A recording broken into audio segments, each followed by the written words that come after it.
আমি কিন্তু এই জায়গায় আসছি শুধুমাত্র এই আদি মিষ্টান্ন ভান্ডারে এই মিষ্টি খাওয়ার জন্য। আমাদের পূর্বপুরুষ থেকে আমরা এই মিষ্টির সাথে জড়িত এবং আমাদের জাত ব্যবসায়ী এটা।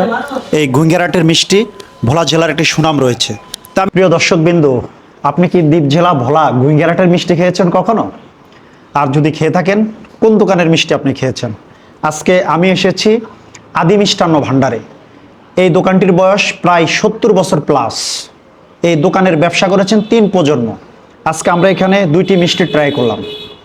প্রথমে আমি খেয়েছি রসগোল্লা, যার প্রতি পিস 20 টাকা, এবং আমার কাছে খুবই ভালো লেগেছে।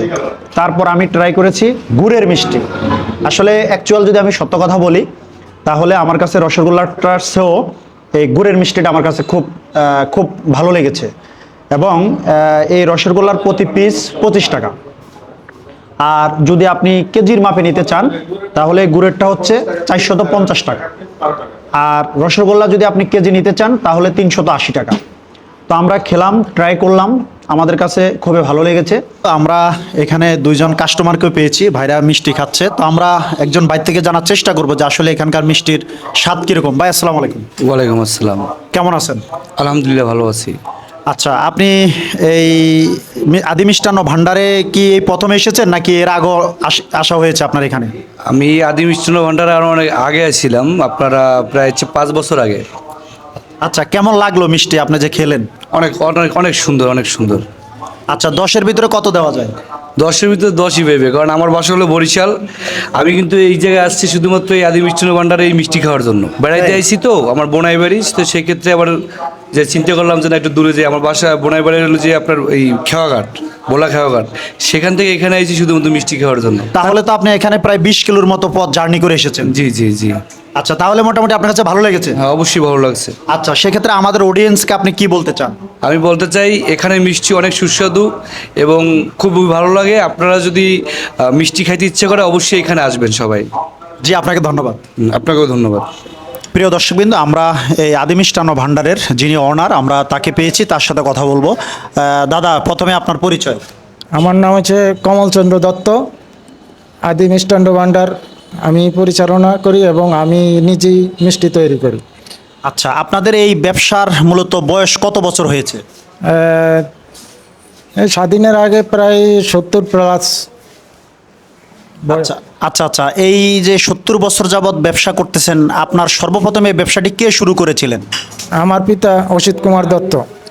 তারপরে আমার বাবা মৃত হওয়ার পরে আমার বড় ভাই মানিক দত্ত, এখন আমি কমল দত্ত।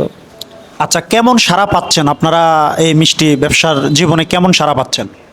মূলত আমাদের পূর্বপুরুষ থেকে আমরা এই মিষ্টির সাথে জড়িত এবং আমাদের জাত ব্যবসায়ী এটা। এবং গুঙ্গিয়াহাটের যে ঐতিহ্য আছে মিষ্টির, এখনও আমরা ধরে রাখার চেষ্টা করতে আছি। আমরা ইচ্ছা করলে অন্য কাজ করতে পারতাম, কিন্তু আমাদের বাবার ঐতিহ্যটা ধরে রাখার জন্য এবং গুঙ্গিয়াহাটের যে একটা সুনাম, ওটা আমরা ধরে রাখার জন্য আপনাদের এবং দেশবাসী ভোলা লোকের আশীর্বাদে এবং দোয়ায় আমরা এখনও ধরে রাখতে চেষ্টা করতেছি। আচ্ছা, আপনার দোকানের এই লোকেশনটা একটু বলে দেন। আমাদের দোকানের লোকেশন হচ্ছে ভোলা সদর থেকে প্রায় 8 কিলো দক্ষিণে গুঙ্গিয়াহাট বাজার এবং সরবেশন, ভোলা সরবেশন মেন রোড আর কি, সদর রোড। আচ্ছা, আপনাদের দোকানটা খোলা থাকে কখন থেকে কখন পর্যন্ত? আমাদের দোকান সাধারণত সকাল 8টা খুলি, রাত্র 11টা পর্যন্ত চলমান থাকে আর কি। প্রিয় দর্শকবৃন্দ, আপনারা শুনলেন যিনি আদি মিষ্টান্ন ভান্ডারের অনার। আসলে এখানে সত্যি কথা বলতে এই গুঙ্গিয়াহাটের মিষ্টি ভোলা জেলার একটি সুনাম রয়েছে। তা আমি এর আগে অনেকবার এই দোকানের মিষ্টি আমার খাওয়ার সুযোগ হয়েছে। আজকে আবার খেলাম পুনরায় এবং আপনাদেরকে জানালাম যে আসলে মিষ্টির স্বাদ কীরকম। তো চাইলে আপনারা এই গুঙ্গিয়াহাট আদি মিষ্টান্ন ভান্ডারে এসে বিভিন্ন ধরনের মিষ্টি আপনারা ট্রাই করতে পারেন। ভালো থাকবেন, সুস্থ থাকবেন, নিরাপদে থাকবেন।